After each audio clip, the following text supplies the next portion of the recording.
ലോകകപ്പിന്റെ സമയത്ത് വൈദ്യുതി മുടങ്ങുന്നതിനെതിരെ പ്രതിഷേധവുമായി ഡിവൈഎഫ്ഐ തൃശൂർ എരുമപ്പെട്ടി KSEB ഓഫീസിലേക്ക് ഫുട്ബോൾ തട്ടിയും മെഴുകുതിരി കത്തിച്ചു മാർച്ച് നടത്തി. സംസ്ഥാന പ്രസിഡന്റ് വി വസീഫാണ് ഈ പ്രതിഷേധം ഉദ്ഘാടനം ചെയ്തത്. ലെവിൻ കെ വിജയൻ വിശദാംശങ്ങളുമായിട്ടുണ്ട്.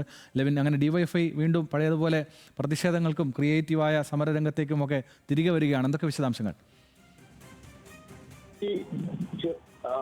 ക്ഷമിക്കണം, ഡിവൈഎഫ്ഐയുടെ സംസ്ഥാന സമിതി അംഗങ്ങൾ പങ്കെടുത്തുകൊണ്ടാണ് ഇന്ന് തൃശ്ശൂരിൽ എരുമപ്പെട്ടിയിൽ ഇത്തരത്തിൽ പ്രതിഷേധം നടന്നിട്ടുള്ളത്. സംസ്ഥാനത്ത് നടപ്പാക്കുന്ന സർക്കാർ പുതിയതായി നടപ്പാക്കാൻ ഉദ്ദേശിക്കുന്ന വൈദ്യുതി നിയന്ത്രണത്തിനെതിരെയാണ് തുടക്കത്തിൽ തന്നെ ഡിവൈഎഫ്ഐയുടെ നേതൃത്വത്തിൽ പ്രതിഷേധം നടക്കുന്നത്. ലോകകപ്പ് മത്സരങ്ങൾ നടക്കുകയാണ്. അതിനിടയിൽ ഇത്തരത്തിൽ അപ്രഖ്യാപിതമായും അല്ലാതെയുമുള്ള പവർ കട്ടുകൾ അത് ജനങ്ങളെ വലിയ തോതിൽ ബാധിക്കുന്നുണ്ട് എന്നുള്ളതാണ്. ലോകകപ്പിനൊപ്പം തന്നെ സംസ്ഥാനത്താകെ തന്നെ ഇപ്പോൾ ഉണ്ടായിരിക്കുന്ന പവർ കട്ട് വലിയ പ്രശ്നമായി ഉയർത്തിക്കാട്ടിയാണ് ഡിവൈഎഫ്ഐയുടെ നേതൃത്വത്തിൽ പ്രതിഷേധം നടന്നത്.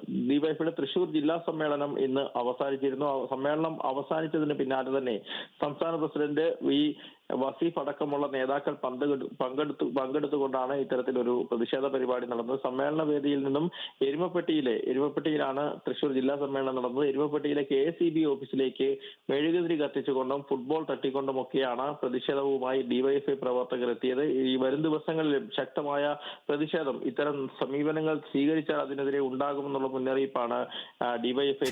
വ്യക്തമാണ്.